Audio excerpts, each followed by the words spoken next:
आपण पाहतोय की अजितदादांनी पत्रकारांशी बोलणं टाळलेलं आहे। आपण पाहतोय की पार्थ पवारांवर गंभीर आरोप करण्यात आलेले आहे जमीन गैरव्यवहार प्रकरणात, आणि या प्रकरणात आता पत्रकारांशी बोलणं अजितदादांनी टाळलेलं आहे। उपमुख्यमंत्री अजित पवारांनी पत्रकारांशी बोलणं टाळलेलं आहे। एक अतिशय महत्त्वाची बातमी आपण पाहतोय। पार्थ पवारांनी 1800 कोटींचा जमीन केवळ 300 रुपयात घेतली असा आरोप त्यांच्यावर करण्यात आलेला आहे, आणि याच प्रकरणात पत्रकार प्रश्न विचारू शकतात या भीतीपोटी अजित पवारांनी आता पत्रकारांशी बोलणं टाळलेलं आहे।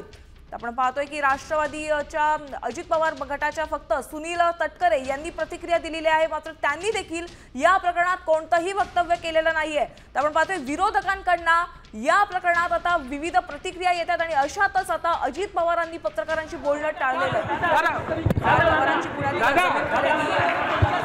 वादामध्ये त्यांचं नाव आलेलं आहे, आणि याच प्रकरणात आता अजित पवार थेट पत्रकारांच्या समोर आले, मात्र पत्रकारांनी प्रश्न विचारण्यास सुरुवात करतात अजितदादांनी तिथून पळ काढल्याचं देखील समोर येतं। 21 कोटींच्या स्टॅम्प ड्युटीची फक्त 500 रुपयांवर बोलवण करण्यात आलेली आहे। तर पार्थ पवारांनी 1800 कोटींची जमीन केवळ 300 कोटीत घेतली असा आरोप करण्यात आलेला होता, आणि अशातच आता अजित पवारांनी पत्रकारांशी बोलणं टाळलेलं आहे। थेट ते तिथून निघून जात असल्याचं आपल्याला या दृश्यांच्या माध्यमातून पाहायला मिळते।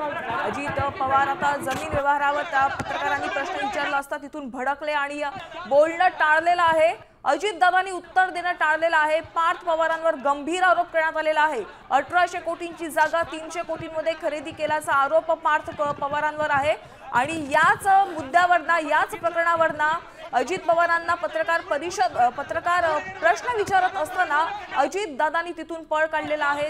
या सर्व आरोपांवर या सर्व प्रकरणावर त्यांनी बोलणं टाळलेलं आहे।